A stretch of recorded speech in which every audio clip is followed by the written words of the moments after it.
Hello, member. This is Tom Morrison right here live from Nashville, Tennessee, your MTI corporate headquarters. We're excited to be here with our Mr. Michael Mouilleseaux from the Benchmarking Committee, talk about cost today. But a couple things before we get going. One, I want to let you know as you're listening in, there is at the bottom right, if you hover down it below, you'll see a chat word. It says chat, a little chat thing. If you click over that and click it, a box will pop up to the right with where you can put in messaging to Michael or myself, and you can post questions, or even if you even have answers we're talking about to any of the things we're talking about, you can post out there. So we'd really encourage you to be engaged in the conversation. Just don't sit and listen, ask questions. Let's get clarification, understanding, and be a part of the conversation today. So easy to type in questions, and I always ask people, if you can, so we know where you're listening from, type in there your city and your state, just to let us know, let Michael and me know where you're listening from so we can see our great members from around the country. So next thing I like to go with is talking about some recent happenings with MTI. We have so much going on. Michael, would you say we have a lot going on in MTI right now? We do a lot. So I always like to focus on three things. So we've had a lot of committee stuff going on. A lot of people wonder, where do technical specifications come out of? Who does the programming at MTI's national meetings? Who's looking to get the next generation engaged in our association and our workforce? And that's called the committee structure. There's at least 100 volunteers just like you that sit on these committees and task force groups that are getting on the phone about every month, every quarter, and they're making decisions and giving ideas strategically for us to really implement so we can really forge ahead into the future with MTI. And just a couple to make note of. So our Technical Standards Committee, there's a lot of talk about 2750 is going to be changing, and they've got some past drift studies, from my understanding, for thermocouples that kind of warrant the changes being made. And there's some debate as to whether the changes are warranted or not. So MTI is going to be getting behind a potential drift study that will be happening over the next quarter or so. And what we need is we're going to be sending out a survey this week for you to respond to, especially if you're NADCAP accredited. So you can respond and give us the information that we need in order for us to start that drift study and look to see, is the studies right that's there, or do we need to make some other changes to help make the specifications being looked at a little bit more conducive to how business is done today. So that's big on the Technical Standards Committee side. Lots in NADCAP, lots in CQI-9 with revision 4 of the CQI-9 standard and stuff going on. So the next committee is the Next Generation Committee. This is a group of about 13 people who are looking at their big concept they're working on right now is how do we engage the next generation of workers into the heat treating industry. They're talking about everything about how do we give our members tools to help you engage people in your local high school, your local technical schools, and even colleges there. And so I don't know if you know it, but we have 2 videos that we're going to be launching next week. We're going to have them on our website. And there are 2 videos for you to play at high schools that really teach kids why you want to work in the heat treating industry. They're very well done, highly professional. Got some members talking about the story. And we're going to be putting those out next week so members can have involvement in those. So that's what the Next Generation Committee is working on.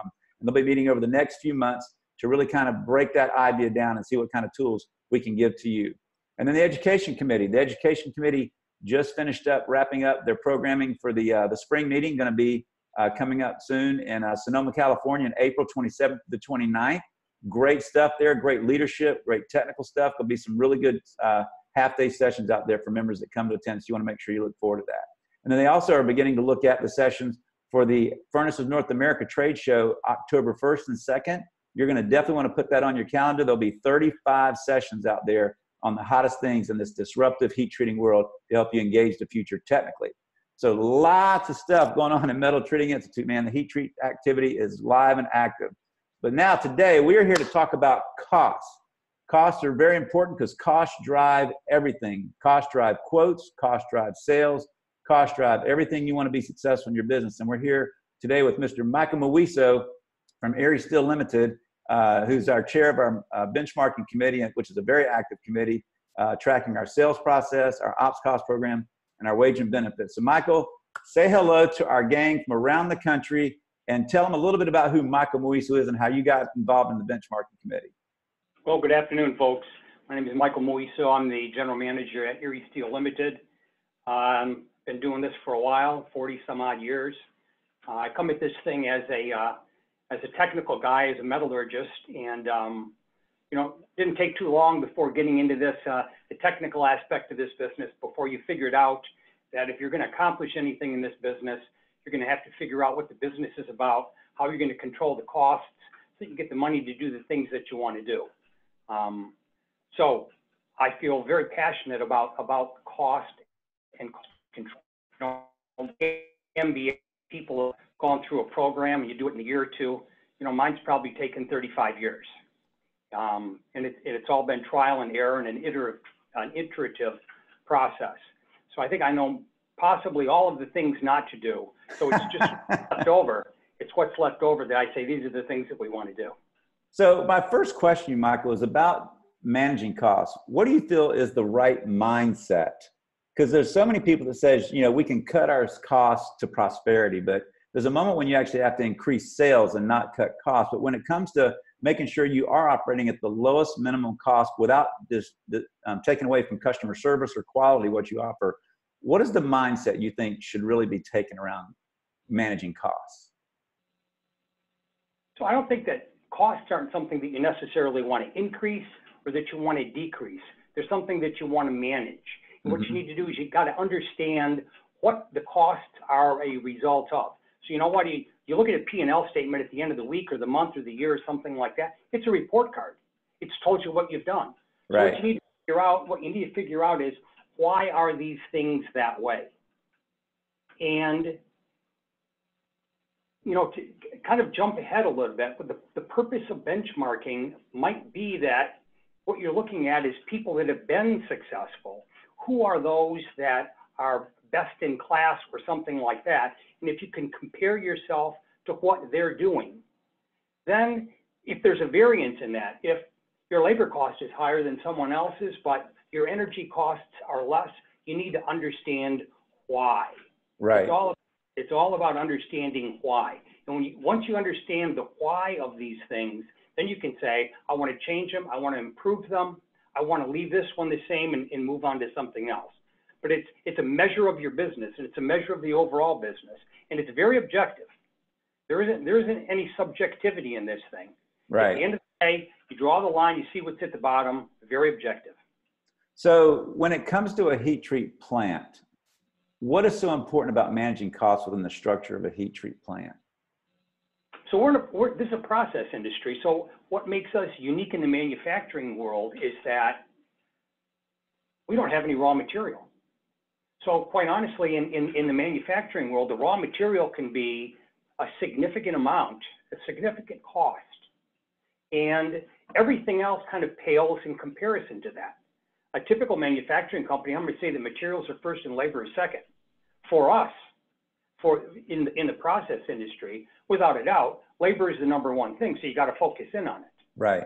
One of the reasons why when we talk to folks that have internal heat treating and captive operations, they don't understand that. And they don't pay attention to it the way that they should. Therefore, they're nowhere near as efficient as they might be. So if the key is efficiency, if maximizing profits and opportunities, costs definitely we have to pay attention to those things. Right. So I know a lot of people talk about quotes and winning sales and stuff. So I always tell people that costs are the number one drivers of quotes. So when you what should people be thinking about when they're, you know, looking at putting quotes together when they're looking at their cost basis? Sure. You know, I've heard a lot of people say that the pricing in the heat treating industry is market driven.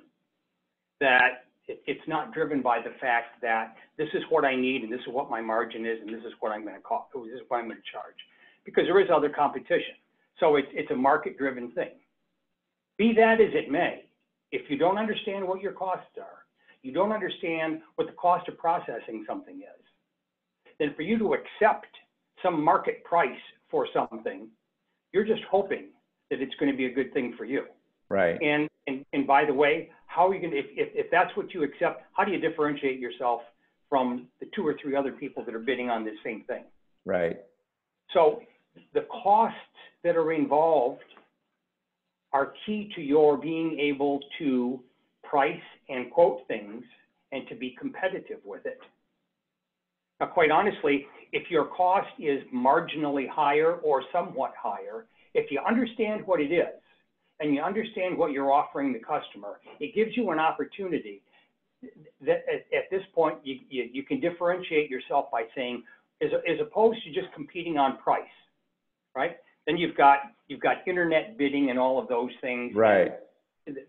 That's certainly that's not what we're all about, because those things, the net effect of that is it just drives the price down to the absolute minimum.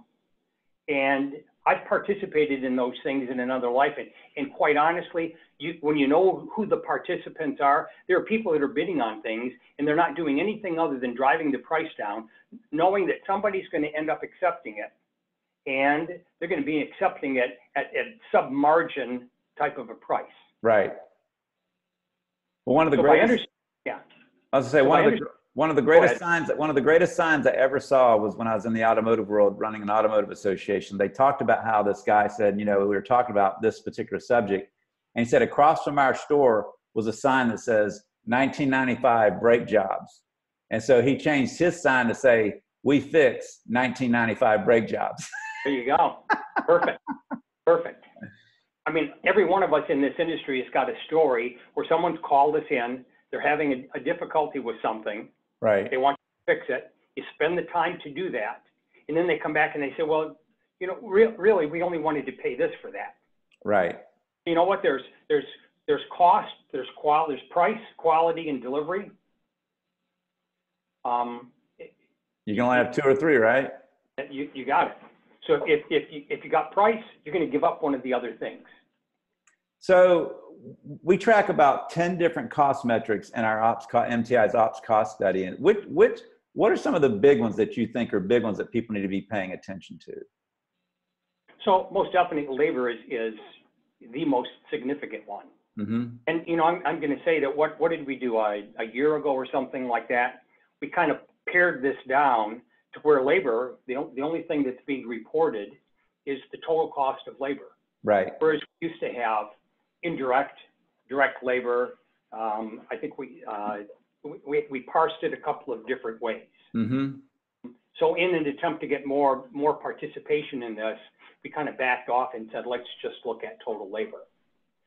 So labor is number one. One of the rubs that I've heard against us in this program that we have is that folks are saying, well, my business is different. And you know what? I got that, guys. Everybody's business is different. If I've got a big car bottom furnace and I'm putting in something that's weighing 20,000 pounds and I'm cooking it for 20 or 30 hours, my labor component on that is pretty small. Right. Conversely, if I'm running component pieces that you could hold in your hand and I'm running thousands of them per hour, then the labor component on that can be significantly greater. So the point is not that what's being reported when you're looking at the numbers that we're giving you. The point is not that you're different or you don't think it applies. I think the point is this, and that is, if you look at, because we have broken it down into mostly continuous, batch heat treating, things of that nature. When you compare yourself to those, the point isn't that you are different. It's when I compare myself to what that is, where am I? Right.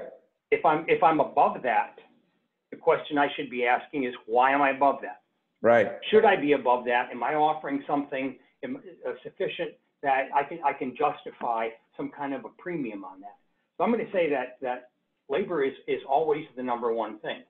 And personally, we parse this thing. So we do look at direct labor. We look at indirect labor, because if you don't do that, you can get caught short on that sort of thing. There Right. could be jobs where the indirect component of that is pretty significant. Right. I think you need to understand that in order to price it properly. So energy, I'm going to say that it's number two. So is it gas? Is it electric? Is it processed gases? And the answer to that is yes. And we used to, again, parse those things out. Now we just look at energy, I believe, as a total component. Correct. I'd love nothing better than to, have a half a dozen folks come to us and say, why don't we go back and why don't we differentiate these things, the gas from the electric and the processed gases, so I can see exactly what it is, because I know that I'm running vacuum furnaces, so I've got electricity and I've got processed gases, but natural gas really isn't a big deal for me. Right. I understand that. again, I'd like to see that sort of thing.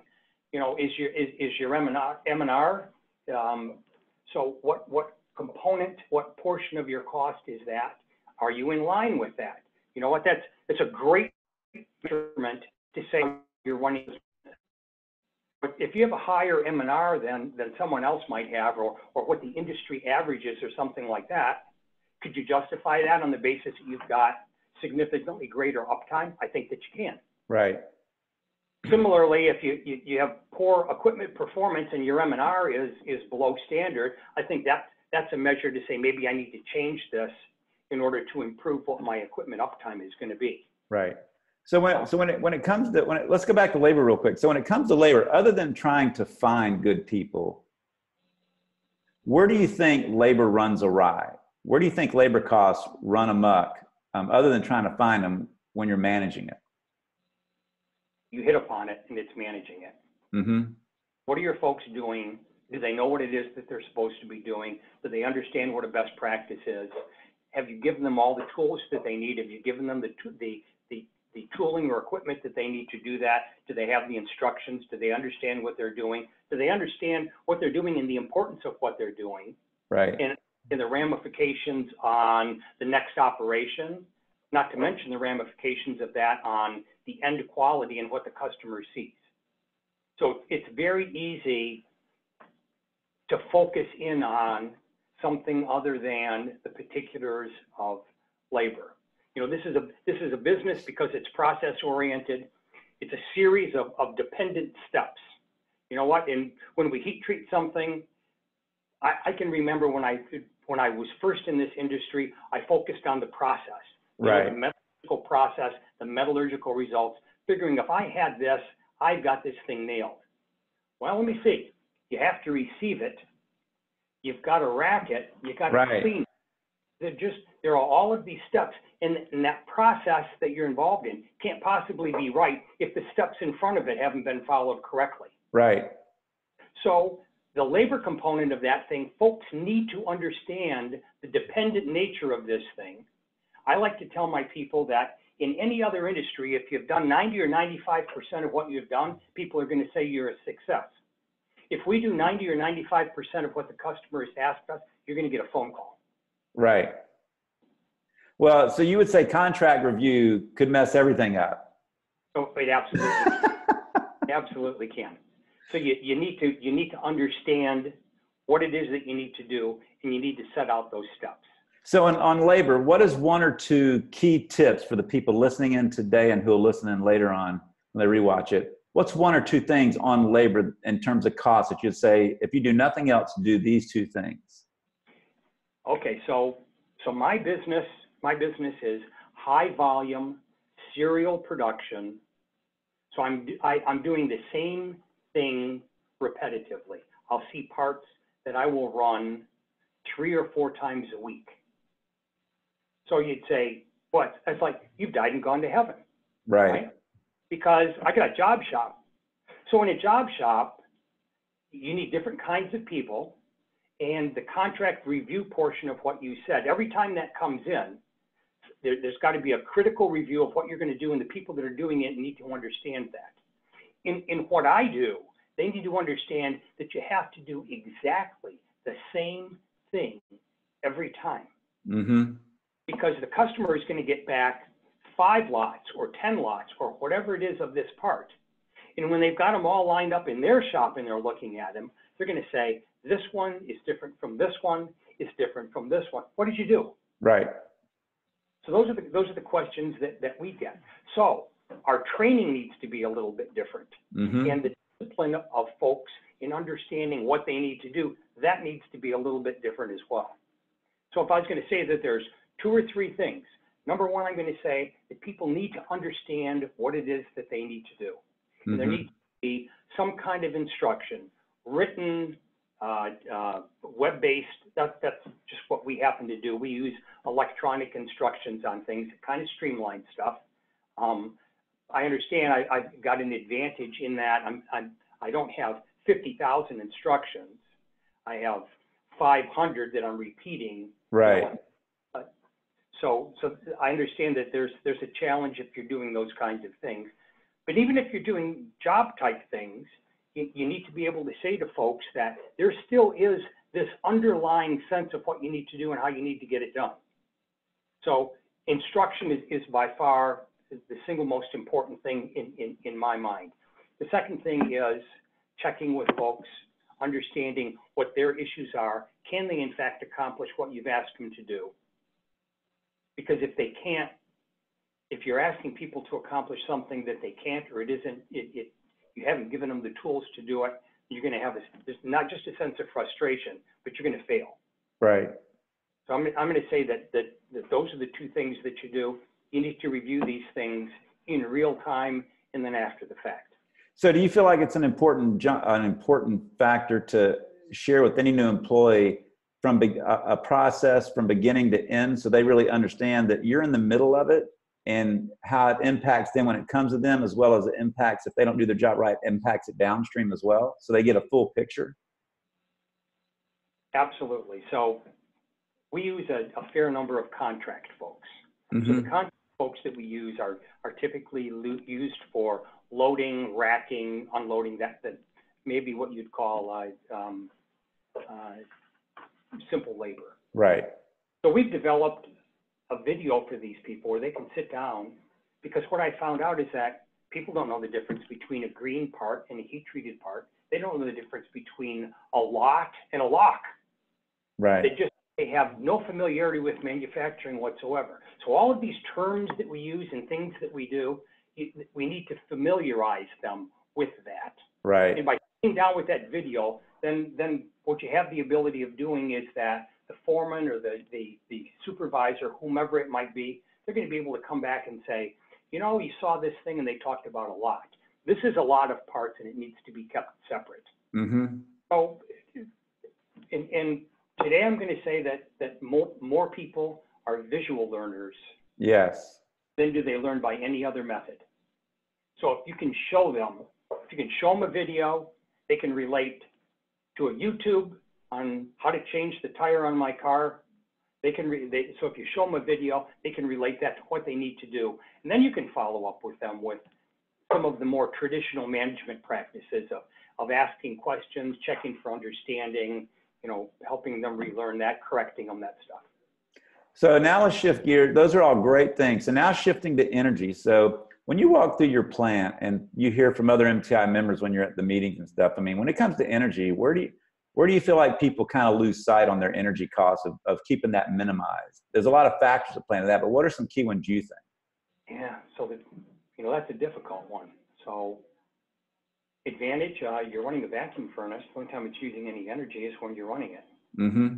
Atmosphere furnace, 80% of the energy is going into the furnace, whether or not I'm running anything. Right. So it's all about equipment utilization at that point. So it's not a straight line graph that when I go from 1 to 10, because what it is it's a step function that as I add a piece of equipment, I'm on for a certain amount of energy. So the question then becomes, how are you going to utilize that thing? What causes you to do that? In our business, a lot of our equipment is heated with radiant tubes. Mm-hmm. Quite honestly, it's constant monitoring of burners. Yeah. So burners, you know what? They change with barometric pressure. They change with humidity as to how accurate those things are. So you say, well, come on, Michael, that's only 5% or 7% or 8% of efficiency. 8% of 50 grand, I'd be happy to have that. Mm-hmm. Any day. So that's what that is. And there are some tools that even some of our associate members have that can assist in that kind of thing.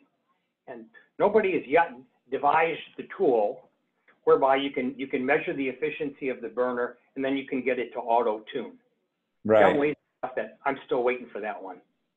Well, I'm sure if there's anybody listening to that, their mind is already turning right now. Yeah. So I know our associate members are really digging into some of those concepts. So what are some other of the costs that you think are critical that we track that members need to really be paying? I know we've got like maintenance, transportation, sales and marketing, employee benefits. What are some other ones that you feel like are key ones that members ought to be paying attention to? So quite honestly, at least in our business, you take labor, you take energy, you take alloy, you take something like quench oil, and those four comprise the majority of the cost. Not to say associate other things. So, you know, we talk about maintenance and repair. So what does that mean? Maintenance repair is a big deal. Yeah. So one of the things that we have attempted to do is we have regular shutdown of equipment for PM. So at that point, what I'm going to do is a major piece of equipment, we're going to shut it down quarterly. Okay. So what do we do when we shut it down quarterly? We try to save as much as we can to accomplish it. So anything that has to be done internal to the furnace or is going to affect its direct operation, we try to do that when it's shut down. Do we do, you know, other PMs and repairs in real time? Certainly, everybody has to do that. But what that does for me is this: it gives me a time that I've dedicated that I'm going to do something, and it gives me an opportunity to look at stuff that normally I would not have an opportunity to see and recognize. Is it working well? Is it about ready to fail? Right.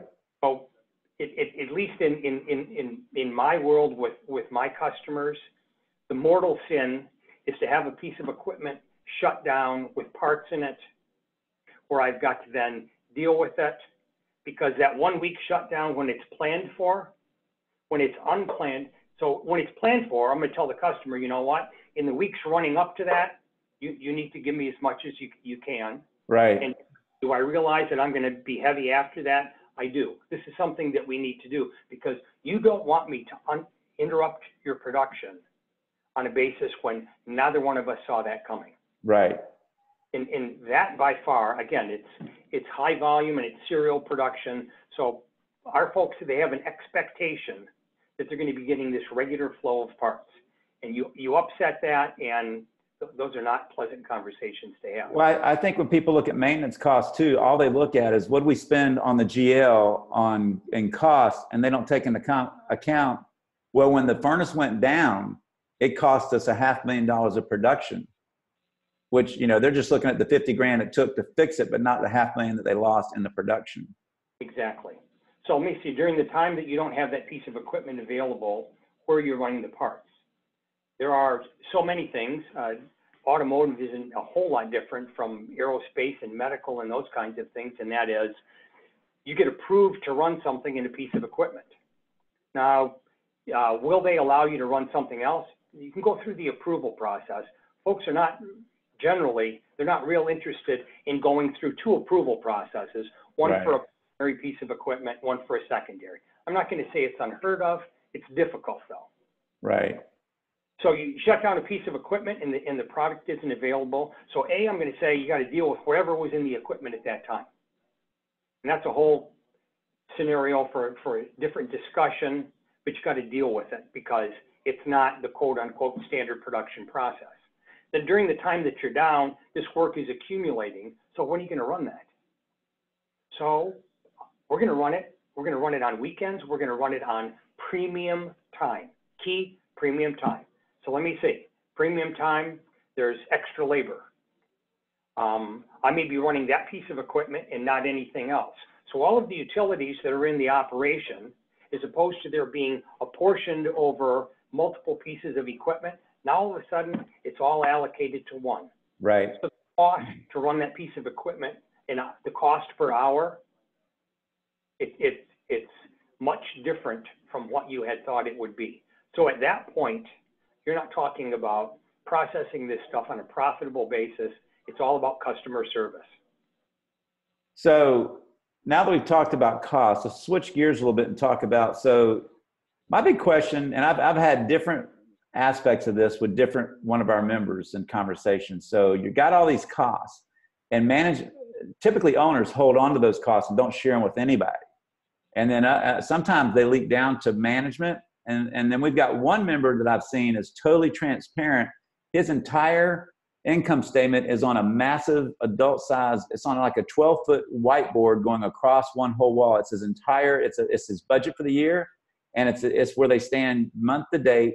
with all their costs and all their revenues to that point. Talk about total transparency. And he said, Tom, it unveiled and unleashed an incredible positive attitude because he said, people thought we made 50 cents on the dollar, you know, always. And then when you lay it out for them and say, hey, look, here's not only the revenues, here's the cost, here's what we net. And if we reach certain functions in terms of profitability, you get bonus on that. They can calculate and see it. So it's everything from I'm going to hold it right here to I'm going to tell everybody. So what do you think is looking in this next decade of 2020? We live in a transparent society now with the internet and everything. You can't hide much. What do you think is kind of a good mindset of being somewhat transparent to your management as well as your line people to just get them motivated to want to manage costs because they can actually see it? Right. So somewhat transparent, I agree with completely.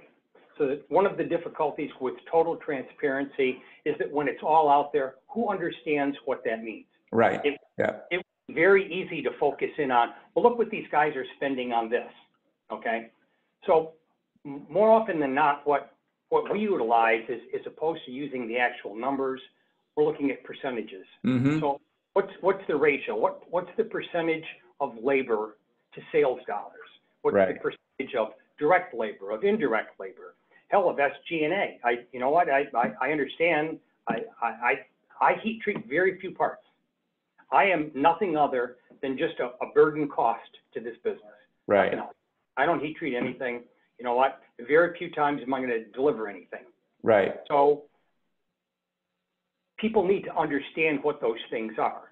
And if the person that you're giving that information to can't control it or has no control over it, that's not transparency. What you're doing is frustrating them. Right. Tom, you know what? Our labor costs are through the roof. And you're sitting in shipping and receiving. You're saying, well, what in the hell do you want me to do? Right. I have a real difficulty in giving people information that they can't do anything about. Right. Conversely, if you give them information and you say, this is where we are, we need to improve that to this, and you're going to participate in the success of it, all of a sudden you've given them an incentive to do that. Right. So do I shut a piece of equipment off during the weekend so that I can minimize my energy costs? Yeah. However, there's other things to give a consideration on, right? Some pieces of equipment can be shut off without any ramifications. You take a big atmosphere furnace and you shut it off, and you do that every weekend, and all of a sudden in 2 years, you notice that as opposed to having 10-year life of refractory, you're going to have a 3-year life. Right. Not a good plan. Right. Good plan. So I believe in giving people access to the costs that they have a direct influence on. And then it's very much my job to put that together so that they understand these are the pieces and these are the people that are going to have an influence over that. Right. Quite honestly, we put that in our business plan. So we put that in our business plan. We have targets for energy, targets for labor, targets for alloy usage and maintenance and repairs. I mean, all of those things. So by having targets and assigning people to them and assigning the people that can do something about it, that's where I think you get your bang for your buck. Well, you just led to our next question, which was going to be in tracking costs. What's the best strategy for monitoring them to motivate change? Because that's what you want. That's what you want comparisons to do, is to motivate change, so you get good behavior, good processes, and really a good management of all those costs, right? Exactly. So once you've done that, then the next thing is, how do you follow up on that? Mm-hmm. So there has to be a regular review. They need to understand how the numbers were generated, what they've done to influence a change, be it positive or negative. And then you start out from the new at that point and say, where are we going to go from here? Right. So that becomes the job of the facility manager, grand poobah, whoever it might be. Right. Well, I think one of the biggest mistakes that most people do that track data is they give their people a time point and say, look, this month we were at 33% and we thought we'd be at 32%. And what I believe they should be doing is putting in a graph, because 32% might look bad this way, but 32% is really good if you're going this way. Right. So I think it's important that people, as you're collecting data and tracking it, that is tracked on some type of a timeline trend data, so you can see where's the trend going. So we might be worse than the industry, but if we're making positive strides to get better than them, then I think that's good things, which kind of leads to one of the things we want to talk about today is MTI's Ops Cost Program. I mean, what I love about our program is it does a couple of things. It tracks a lot of the costs that we've got here, but you get these nice things that give you a couple of different pieces of information. And what it does specifically is it ranks you against all the companies that are your similar size. So this particular one that I was looking at, it's a sample company. So they get to see that there's 15 companies and that are their similar size, and they're ranked number 14. Well, you might think you're doing good, but when you see that you're ranked number 14 out of 15 companies and similar size that do what you do, and you're like, well, wait a minute, we're at the bottom of the barrel. Right. And that kind of gets me to, what is your thought process to people that say, you know what, we compare ourselves to last year every year, and as long as we're beating last year, we're good to go, as opposed to saying, you know what, we need to compare ourselves to the industry benchmark so we can really find out where we are. I mean, kind of what's your thought process is there? So comparing to last year, always interesting, okay? So do you understand how the work came to you, quarterly, monthly basis, whatever it was, what your costs were on that, and what you were doing? This is a very dynamic process, right? Right. More important than that is, where are you going and what are you trying to accomplish? Okay, and I think that's where the benchmarking comes into play. Mm-hmm. Benchmarking, you know what the origin of that term is? So it comes from the armament industry. Okay, of course, military, right? They've always the guys that got all the bucks. Right. When it hits the fan, they're given the orders to do something. So when rifles were first mass produced, and we had cartridge ammunition. So the question was it the rifle or the cartridge ammunition that was the key in making these things do what they did? So somebody figured out that you took a rifle and you bolted it to a bench and you fired it, and you could see what kind of a grouping you had. And then if you made a change to the rifle using the same ammunition, you can make a determination on what was it the change to the rifle that accomplished, improved accuracy, or taking the same rifle with different ammunition, you could see if that improved or decreased the accuracy of the thing. Right. So, it was a way of measuring things. And you know what? In business, benchmarking has only been used since the 1990s. Right. It was all the big guys, right? And you would get somebody that, it's got acronym in their name, KPMG, Arthur Anderson, something like that. These are always big things, and they would come in and they would look at business processes, and they would. You're not doing it, of course. Your consultants are. They're figuring out what they are, and then they go out and do that, and several other people in industry, and then they'd say, well, compared to these people in industry, you're that. But for us, in small business, it's all about figuring out where can you improve things. So if you don't know what other similar businesses are doing, empirically, you can just say, I want to lower the amount of labor that I have, my labor component of this. And if you are already at something that is very nearly world-class, rather than spending your time on that, if you had the information and you knew that you should be looking someplace else, right, you'd be looking there. So that's the benefit of benchmarking. Yeah. Is that you can compare your key costs, and benchmarking isn't relegated to costs. I mean, there are other uses for benchmarking that we just talked about. But in this instance, you can look at where your costs are relative to other people in the industry. And then you can say, if I'm going to improve this, here's where I need to go. Because we're all time limited, right? We don't have an unlimited amount of time. Right. We can look at things in the theoretical and say, well, I'm going to spend the next few months looking at this and see if I can improve it. None of us have that kind of a work life. Well, you alluded to it. What I love about benchmarking and comparing things like that, and in today's world, everything's data driven.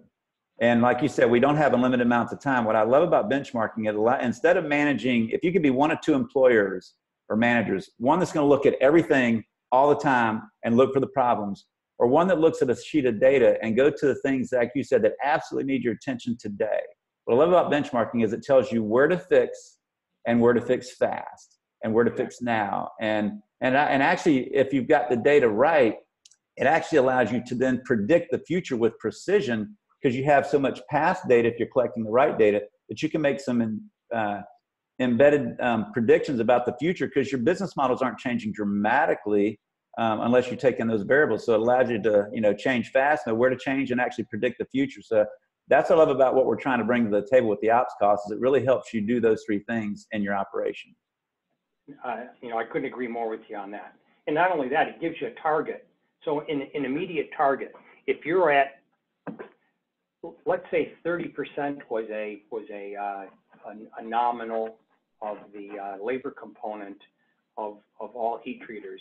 If you're at 40, before you start looking at something that's a 5% cost or a 6% cost, maybe you ought to talk about, what am I going to do with that 40% cost? And I know that I should be targeting that thing to 30.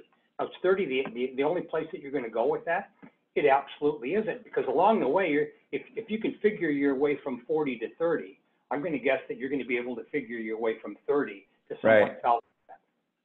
Well, I think there's some other questions that it would ask you to, if you're at 30% labor cost of sales and someone else is at 40, there's some other things you need to be thinking through though. Are they understaffed? Are there customer service? Do they have high turnover? If you're paying higher than the average, your turnover rate is lower, as well as your customer service is probably phenomenal. People like it because they're dealing with the same people all the time. So before you start making some serious knee-jerk reactions, you need to start analyzing how you two do business as well, to figure out that, oh my gosh, we're paying 40. That's a good thing because we have a turnover of 95%, 5%, whereas they turn over 30% of their staff, which probably leads to bad customer service. So I think wouldn't you say that there's some things you want to actually drill down deeper, just because there's so many inlying factors that cause people to pay lower rates, or because why they are lower? And that's why I said at the outset of this thing, you need to understand what your costs mean to your business. Right. So to your point, if you have a higher labor component, are you able to provide some level of service that your customers are willing to pay for? Mm-hmm. Because if you can't, there's some actions that need to be taken. If you can, then that's something that you want to continue along that path. Right. And every one of these things, I think that you need to look at it. So a benchmark is nothing other than that. It's just a means of comparison to say, so I'm above or below what the industry standard is. And the next question is, why? Why are you there? And can you justify it? Because if you can justify it, then you move on to the next. Right. And to your point about quoting things, so when you look at the cost of something, if you understand what your costs are, and you can develop a price model, so when someone brings you something and says that I want you to quote this, and you come up with a price and they say, well, you know what, I've got a price that's, pick the number, it's 10% less, it's whatever it is.